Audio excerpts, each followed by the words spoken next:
Olá, tudo bem com você? Eu espero que você esteja muito bem, eu também estou bem. Eu sou Lisa Ferreira e você está no canal Sentir é o Segredo. O que eu vou falar para você hoje é mais uma história, né, de coisas que aconteceram comigo e vou trazer aqui uma mensagem para você. Como eu disse no último vídeo, da minha última gravidez, que foi uma gravidez gemelar, eu tive uma das minhas filhas, são duas meninas, uma das minhas filhas nasceu com síndrome de Turner.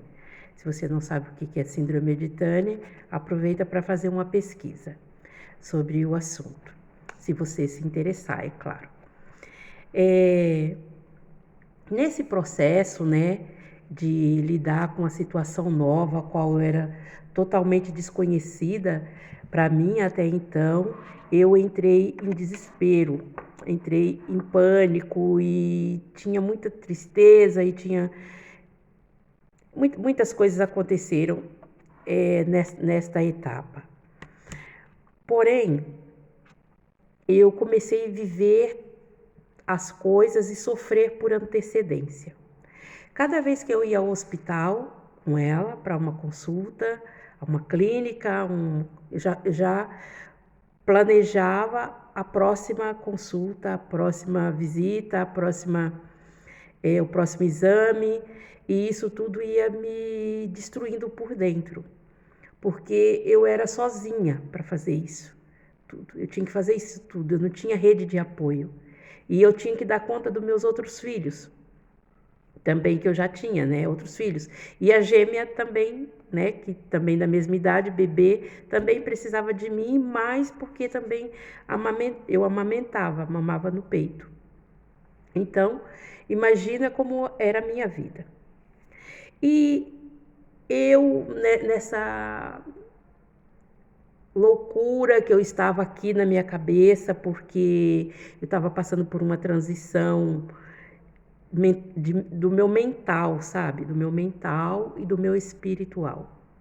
Muita crença que eu tinha, muitas coisas que foram colocadas na minha cabeça, coisas que eu mesma coloquei, foram caindo por terra ao longo desses anos. E eu fui fazer. Sabe quando você tem que destruir para construir? Era isso que estava acontecendo, já nessa fase da vida. E tinha uma igreja perto da minha casa e eu tinha muitos colegas que moravam, que frequentavam essa igreja, colegas vizinhos e tudo, e muitos diziam, vai lá para fulano orar para sua filha e não sei o que, que Deus pode curar, Deus é Deus dos milagres, Deus é Deus do impossível e todas essas coisas aí, mas muito ao pé da letra, né? Muito ao pé da letra do que está escrito ali na Bíblia. Ah, não esqueça do vale de ossos secos, né? Ah, não esqueça disso, não esqueça aquilo. E aquilo ia me dando aqui uma loucura na cabeça. E eu fui até essa igreja com a minha filha. E quando eu cheguei nessa igreja, uma senhora, uma idosa, ela orou pela minha filha e gritou tanto, e aquela oração de gritos e de súplicas, e eu já estava um pouco exausta, sabe, dessas coisas, não queria muito mais saber dessas coisas, não. E ela gritou e falou que Deus, você pode curar, não sei o que, pronto. Não vou entrar muito em detalhes, porque não quero ferir, né, a religião de ninguém. E nem a forma que cada um trata, né, da sua religião, porque às vezes não é nem a religião em si, mas é a forma que cada um trata, né, desse contexto religioso. Eu fui para casa e fiquei pensando, meu Deus, cada vez que eu vou ao hospital, um martírio, não sei o que, sofrimento e tal, e tal, tal, tal, tal. Os anos foram se passando e eu sempre naquilo. Até que quando eu me mudei de cidade, eu mudei para uma cidade do interior, a minha filha ia passar com carta, né, do hospital que ela passava, mas em outro hospital. Ia ser atendida em outro hospital. E eu fiquei pensando, meu Deus, eu não quero mais sofrer por causa disso, não quero mais sofrer por causa disso. E isso tudo, antes disso, me levou a parar, a deixar tudo parado, não fui mais, sabe? Tranquei todas as coisas, não. Falei, olha, se tiver que morrer, que morram, se tiver que viver, que vivam.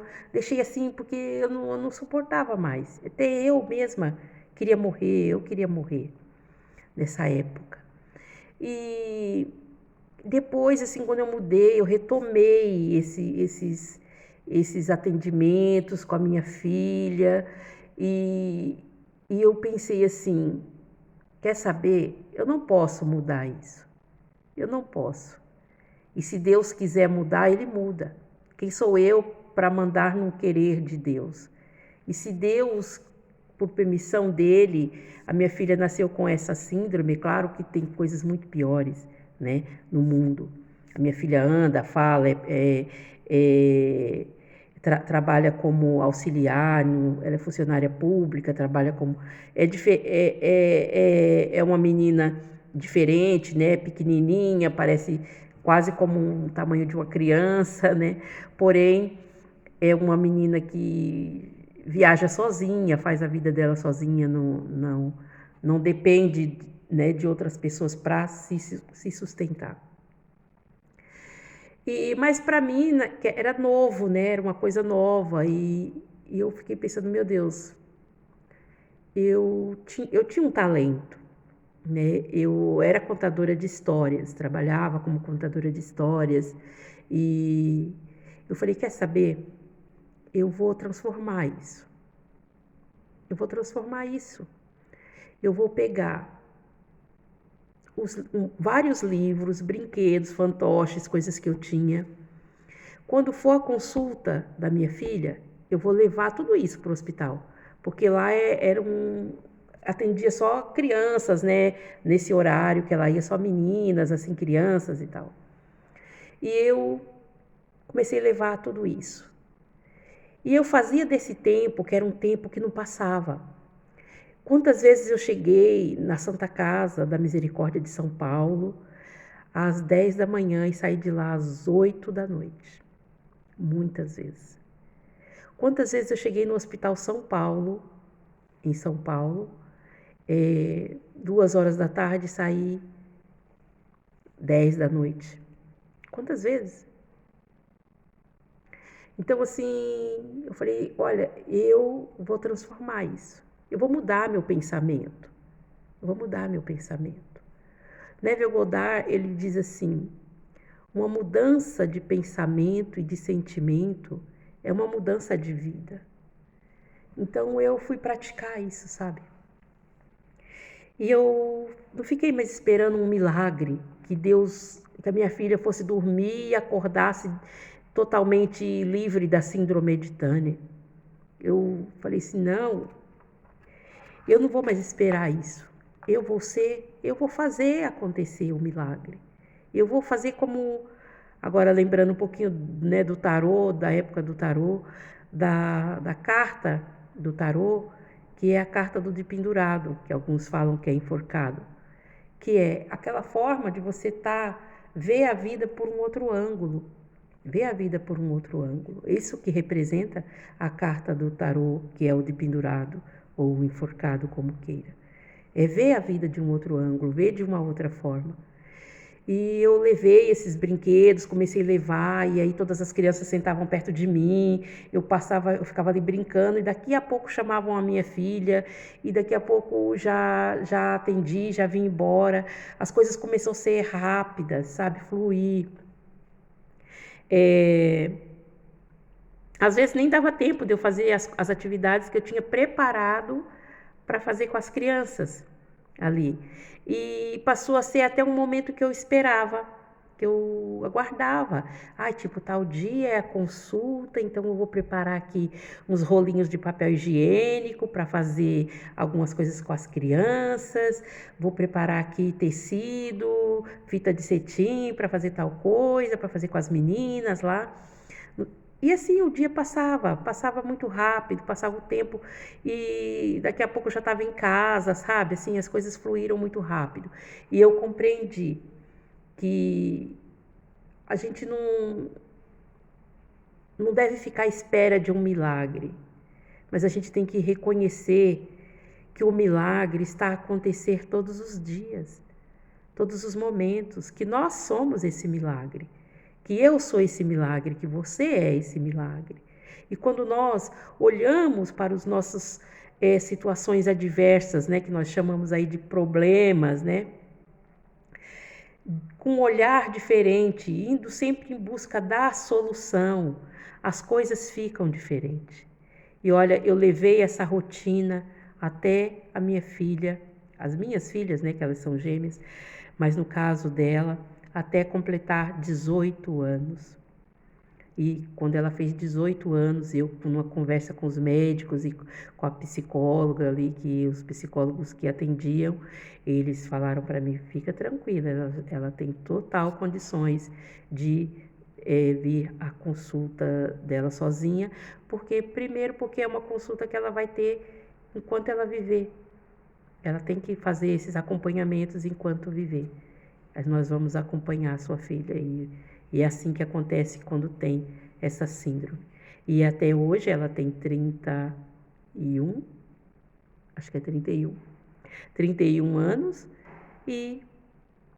ou vai fazer 31 agora no mês de setembro, e ela faz esse trajeto todo dela sozinha, não sozinha porque estamos sempre acompanhados, né, pela divindade aí com a gente, pela nossa centelha divina criadora, né, e é importante falar sobre isso, porque às vezes a gente está vivendo uma situação que a gente coloca mais peso em cima dela, porque a gente não para olhar de um outro ângulo, olhar de uma outra forma, e a gente pode tornar a situação menos pesada, um pouco mais leve.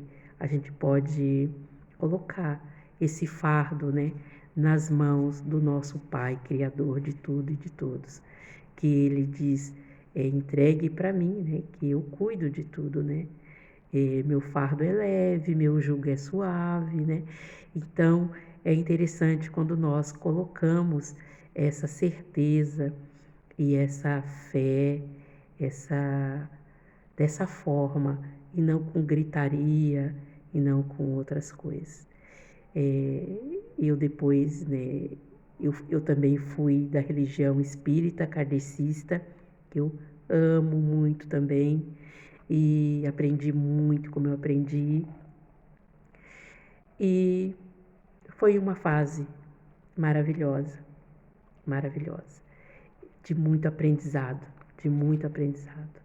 Como é bom aprender, como é bom olhar para as coisas e falar o que isso quer me ensinar. Sempre eu, como contadora de histórias, né, e escritora, escrevo para criança, qualquer dia eu vou trazer aqui uma história minha para você que me acompanha.